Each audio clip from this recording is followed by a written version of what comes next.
At the 2009 World Championships, Usain Bolt won the gold medal in the 100-meter dash and ran the still-standing world record of 9.58 seconds. This mark broke a barrier in the sport that no other athlete had even dreamed of running up to that point. Just a year prior, Bolt had run 9.69 seconds to win the gold medal at the 2008 Olympic Games in Beijing. This was arguably one of the greatest performances in history, not even specifically because of the time, but because of the way he did it, slowing down 10 meters before the line, banging his chest in celebration. Usain Bolt reset the standard for what it meant to be a 100-meter sprinter. But the reason I say that 9.58 seconds was a barrier no one had ever dreamed of is because we had already seen a few windy 9.6 second performances in the past. In 1996, Kishane Thompson of Barbados ran 9.69 seconds with a plus 5.0 tailwind. In 2008, Tyson Gay of the United States ran 9.68 seconds with a plus 4.1 tailwind. These performances arguably opened the door to the idea of running 9.6 seconds sometime in the future, while Usain Bolt, with his first official 9.69, completely blew the doors open, and later with his 9.58 reshifted what it meant to be a 100-meter sprinter. To this day, running 9.6 seconds is still seen as arguably unattainable for the time being by most active sprinters. But one barrier that is still seen as a marker of truly elite 100-meter status, a marker that puts you in the conversation as one of the all-time greats when it comes to the clock, is running 9.7 seconds in the 100-meter dash. Yeah, I'm that confident. I don't think if I even broke the rail record, it would surprise me, honestly. I'm gonna just put that out there. I mean, I'm not just working to not accomplish things. You know, I work because I want to win. I want to achieve certain goals, all the accolades. So yeah, that's just me.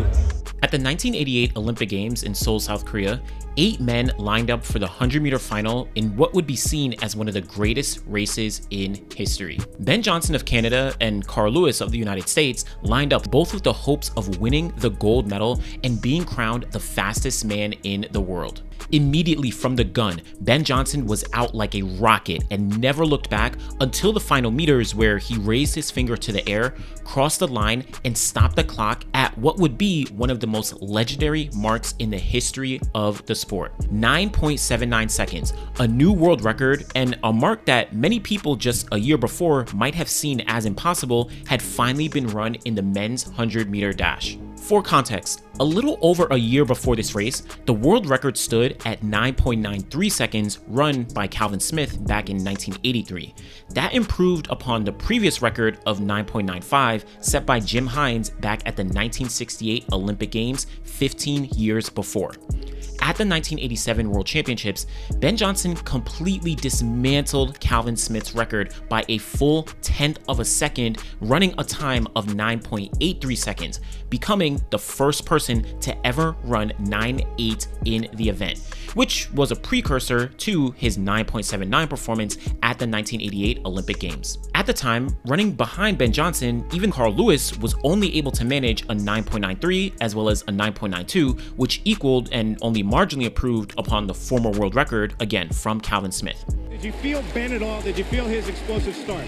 Well, no, I didn't see him until about 60 or 70 meters down the tape. He must have really caught a flyer because he was way out again, just like Rome. But, you know, like I said, I think I could have run better. But just 3 days after the 1988 Olympic 100-meter final, a drug test revealed that Ben Johnson had been taking the illegal steroid stanzanol for the past few years, leading him to immediately be disqualified, eventually stripped of his gold medal, and his record-setting marks of 9.79 and 9.83 were both removed and no longer recognized on the books. But despite Ben Johnson's ban, it did open up the conversation around if someone would officially be able to run 9.7 seconds in the 100 meters, and if so, when would that actually occur? In the almost 40 years since the race in 1988, we have now seen a total of 13 men break that 9.8 second barrier, 3 men break the 9.7 second barrier, and 1 man run under 9.6 seconds in the 100-meter dash. Now, the progression of athletes running sub 9.8 seconds in the 100 has been all but consistent, with the bulk of performances coming in the years between 2008 and 2015 in what has essentially been coined as the Usain Bolt era, which is defined by the presence of Usain Bolt, the GOAT of track and field when it specifically comes to sprinting and owner of the still standing world record of 9.58 seconds. In the 8 years between 2008 and 2015, we saw 6 men run 9.7 seconds or faster on 34 different occasions. Compare that to the previous 9 years when only 2 men had run 9.7 on 6 occasions, and even the past 8 years from today where 6 men have run it 12 times. Since Bolt retired, and with the drop-off in consistent times within the 9.7 range, many people assumed that athletes had essentially reached their peak in terms of performance and capabilities, and something within the 9.76 range would essentially be the fastest that a top athlete could actually be able to run, especially when considering in the past few years, 3 men had run the exact mark of 9.76, but no one had actually gone faster in almost a decade. Well, at the 2025 Jamaican National Championships, Kishane Thompson ran a time of 9.75 seconds to win the 100-meter dash. Now, though the time was not a world record and it wasn't even one of the top 10 marks of all time, it was the fastest time that any athlete had ever run since 2015, which was right in the midst of that Usain Bolt era. Now, this mark was very special because, as noted earlier, many thought about 9.76 or so was looking to be the limit of what the current generation of athletes were truly capable of. And without a generational talent like a Usain Bolt to pull the field, the marks of the previous era would never occur again.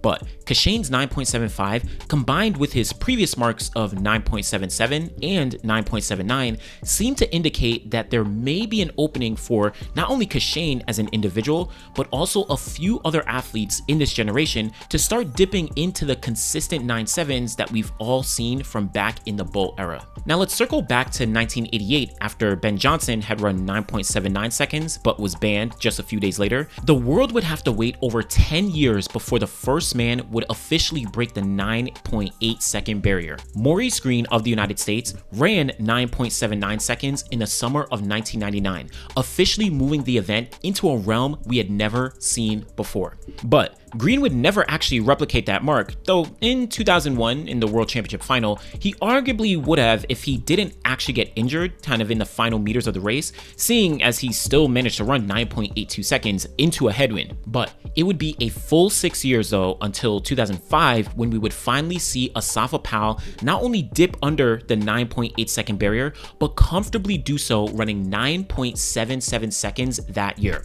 Asafa is one of the top sprinters who competed during the Bolt era, but he was essentially the first person to consistently break that barrier multiple times, having run a world record of 9.77 on 3 different occasions, as well as a further record of 9.74 seconds, all between 2005 and 2007. And an additional mark of 9.78 seconds would almost start to make 9.7 seem a bit more normal in the mid-2000s, despite it being seen as essentially impossible less than just a generation before. Again, this was only from Asafa Powell at that time though. But at this point is where we enter the Usain Bolt era. This era was coined sometime in the mid-2010s and is really defined as the time period between 2008 and 2017 when Bolt was actively competing and just dominating all the sprints. 2007 is sometimes included as part of the Bolt era, but when talking about the 100 meters specifically, 2008 was a true beginning as in May of that year, Bolt ran the 100 for just the second time in his life and clocked a time of 9.76 seconds, the second fastest time in history and just 0.02 of a second off the world record set by Asafa Powell less than a year prior. So this would kickstart Bolt's dominance that we know today, and he would go on to break the world record on 3 occasions: 9.72 in New York City, 9.69 in Beijing, slowing down and banging his chest across the line at the Olympics, and then 9.58 seconds at the World Championships in Berlin, which still stands as the world record to this day. Add to that the 9 other occasions he ran under 9.8 seconds, and his consistency would essentially go unmatched throughout the entire decade. But when talking about the Bolt era, the times are only one aspect of what made that period so special. Remember, Asafa Powell had consistently run fast between 2005 and 2007, but he had failed to win any gold medals during that time period. Between 2008 and 2017 though, Usain Bolt won almost everything possible when it came to 100-meter gold medals. With 3 Olympic Games and 5 World Championships, Bolt won 6 out of a possible 8 gold medals. The 2 times he missed out on gold were at the 2011 World Championships, where he unfortunately false started and was kicked out of the race, as well as in 2017 when he finished 3rd place to Justin Gatlin and Christian Coleman. And interestingly enough, Bolt was pretty vocal about wanting to retire after the 2016 Olympic Games, but his fans and his sponsors kind of convinced him to run just 1 more season, which he eventually did. So between the all-time marks and the consistent gold medals, Bolt had really solidified himself individually as the GOAT of track and field when it comes to sprinting. But in my opinion, the most important reason that the Bolt era was truly special was the effect that Usain Bolt had on all the men who were running behind him. As noted, prior to 2008, only 2 men, Maurice Greene and Asafa Powell, had run 9.7 seconds in the 100 meters, a total of 6 times. Greene's 9.79 and Powell's 5 times at 9.7 capped off with a best of 9.74. But once Bolt stepped on the scene, he dragged along 5 other men to 34 performances at 9.7 seconds or faster in just 8 years. In 2008, Asafa Powell improved his personal best to 9.72 in Lausanne. 2009 saw Tyson Gay run 9.69 seconds in Shanghai. 2010, Nesta Carter ran 9.78 in Rieti. 2012, Johan Blake ran 9.69 seconds in Lausanne. And finally, 2015, Justin Gatlin ran 9.74 seconds in Doha. And just a side note that Gatlin had run 9.77 seconds all the way back in 2006, but he was banned later that year. So similar to Ben Johnson, his time was stripped from the record books. But he returned to the track in 2010 and essentially went on a legendary run in the midst of this Usain Bolt era. So along with Bolt, all these guys consistently broke the 9.8 second barrier, averaging out to about 9.74 seconds for all their marks between 2008 and 2015. But after 2015, at the tail end of this era, there was a massive drop-off in performances. Once Bolt retired, we did see Christian Coleman enter the conversation, running 9.7 seconds on 2 occasions in 2018 and 2019. Trayvon Bromell and Fernando Manyala ran 9.7 both in 2021, and Fred Curley also ran 9.7 on 3 occasions in 2022. Finally, Kishane Thompson and Noah Lyles, they joined the sub 9.8 club, both running 9.7 in 2024. But in that 10-year period since 2015, there was 4 years where not a single man ran under 9.80 seconds, compared to the last decade where it had been surpassed every single year, usually by multiple people each of those years. This is where we enter 2025 with Kishane Thompson's 9.75. As I spoke about earlier, this is the fastest time run in 10 years since Justin Gatlin in 2015. This fact, to me, is truly special, as this long of a gap in top 100-meter performances had not occurred in over 40 years. The last time was between 1968 and 1983, when Calvin Smith's 9.93 improved on Jim Hines' former record of 9.95. Now, on the surface, having such a long gap in top marks may point towards the current generation simply not being as talented or really as capable of running as fast. But in my opinion, that's just simply not true, as I personally think that running 9.7 in any capacity is still truly special. But what I do think it points to is a lack of a singular dominating force in the event during this current generation, something that's never actually occurred throughout recent history. Look back to the 1980s. We saw Carl Lewis as the most dominant 100-meter sprinter, winning literally every 100-meter gold medal between 1983 and 1991.